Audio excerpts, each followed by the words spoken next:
بظاہر ہم سمجھتے ہیں کہ ہمیں فائدہ حاصل ہو رہا ہے، لیکن حقیقت میں خسارہ ہو رہا ہوتا ہے۔ ایک صحابی آیا امام ششم کی بارگاہ میں، عرض کیا فرزند رسول میں سفر تجارت پر جانا چاہ رہا ہوں اور میری خواہش ہے کہ آپ میرے لیے استخارہ فرما دیجئے۔ اور ایسا نہیں کہ امام بھی تسبیح اٹھا کے یا قرآن اٹھا کے استخارہ کرتے ہوں، وہ ہم اگر ہمارے پاس کوئی آئے گا یا آپ دیکھیں گے تو استخارہ قرآن کھول کے رہنمائی لیں گے یا تسبیح کے ذریعے سے سہارا لیں گے، لیکن جو خود قرآن ہوتا ہے اسے قرآن کھولنے کی ضرورت نہیں ہے، وہ جو کہہ دیتا ہے وہی استخارہ ہے۔ فرمایا کہ یہ سفر تمہارے لیے خسارے کا سبب ہے، اس سفر میں تمہیں نقصان ہوگا، خسارہ ہوگا۔ یہ گھر آیا اور اپنی بیوی سے بات کی تو وہ کہتی کہ مجھے یہ لگ رہا ہے کہ اگر آپ اس سفر میں چلے جاؤ تو آپ کو یقینی فائدہ ہوگا، ہر بات امام کی ماننا یہ بھی ضروری نہیں ہوتا۔ بالآخر وہ بیوی کی بات مان کے چلا گیا، اور جب چلا گیا تو اس سفر میں پچھلے تمام سالوں کی نسبت اسے سب سے زیادہ فائدہ حاصل ہوا، یہاں تک کہ وہ پلٹتے ہوئے جب سفر سے واپس آ رہا تھا راستے میں سوچتا ہوا کہ اگر میں امام کی بات مان لیتا اس سارے فائدے سے میں محروم رہ جاتا، اچھا ہوا کہ میں نے بیوی کی بات مانی، اتنا زیادہ مجھے فائدہ حاصل ہوا۔ گھر آ کر بیوی سے یہی بات کی ہے کہ ایک شکر ہے کہ میں نے آپ کی بات کو اہمیت دی ہے۔ اس نے بھی کہا کہ ٹھیک ہے، آپ دینی امور میں نماز کے مسائل، باقی فقہی مسائل جا کے ان سے رہنمائی لے لیں، دعا لے لیجئے، لیکن یہ نہیں کہ زندگی کے ہر مسئلے میں آپ ان سے چل کے پوچھیں، خود انسان کو اپنی عقل استعمال کرنی چاہیے۔ آپ نے میری بات مانی، دیکھیے آپ کو کتنا بڑا فائدہ حاصل ہو گیا۔ اس کے ذہن میں یہ گرا پڑ گئی کہ میں نے امام کی بات نہیں، جس طرح سے مجھے امام نے کہا ہے اگر ان کی بات مان لیتا مجھے نقصان ہو جاتا اور میں اتنے بڑے فائدے سے محروم رہ جاتا۔ بالآخر یہ جاتا ہے امام کے پاس، لیکن پہلے کی جو کیفیت ہوتی تھی اس سے اب اس کی کیفیت بالکل یکسر بدل گئی ہے۔ اب شک کی نگاہ سے امام کو دیکھتا ہے، لیکن جرأت نہیں ہوتی کہ اظہار کرے، اور ایک دن بالآخر اپنی دل کی بات کو زبان پر لے آیا، کہنے لگا امام اگر آپ ناراض نہ ہوں تو فلاں موقع پر جب میں آپ کی خدمت میں حاضر ہوا تھا آپ سے رہنمائی لینے کے لیے کہ بتائیں کیا کروں، یہ سفر کروں یا نہ کروں، میرے لیے فائدہ ہے یا ضرر ہے، تو آپ نے فرمایا کہ تمہارے لیے خسارہ ہے، تم اس سفر کو اختیار نہ کرو، لیکن میں نے آپ کی بات کو نہ مانا اور گھر والوں کی بات کو مان کے تجارت کے لیے چلا گیا اور مجھے اتنا زیادہ فائدہ حاصل ہوا، تب سے میرے دل میں گرا پڑ گئی ہے، میں چاہتا ہوں کہ آپ میری رہنمائی کر دیں۔ تب امام جعفر صادق علیہ السلام نے فرمایا کہ بتاؤ فلاں موقع پر فلاں وقت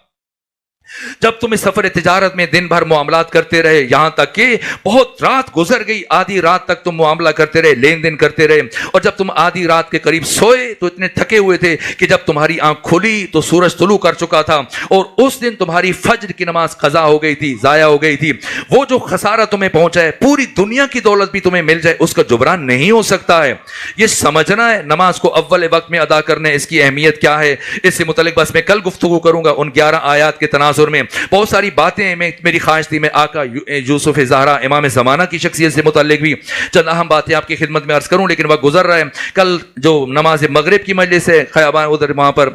بارگاہ علمدار میں، وہاں پر بھی بیان کروں گا، یہاں موضوع چھوڑ رہا ہوں، اور اس کے بعد پھر یہاں آپ کی خدمت میں کوشش کروں گا ان 2 مجالس میں جو آپ کی خدمت میں عرض کر سکوں یہ واجبات ہیں، اور اس کے ساتھ پھر نوافل کی اہمیت کیا ہے، نوافل کی حکمت کیا ہے، نوافل کا فلسفہ کیا ہے، کیوں اللہ نے نوافل کو اتنی زیادہ تاکید کے ساتھ ادا کرنے کا حکم دیا، اس کی جو فلسفی ہے، اس کی جو حکمت ہے، واجب میں جو کمی رہ جاتی ہے اس کو جبران کرنے کے لیے، اور بھی اس کے بعد بہت سارے محلات ہیں۔ بس میں شرمندہ ہوں، وقت اس مرحلے پر ختم ہو رہا ہے، تو میں رک کر ایک بات عرض کرتا ہوں۔ خود سید الشہداء آقا حسین ابن علی واجب نماز مسجد نبوی میں ادا کیا کرتے تھے،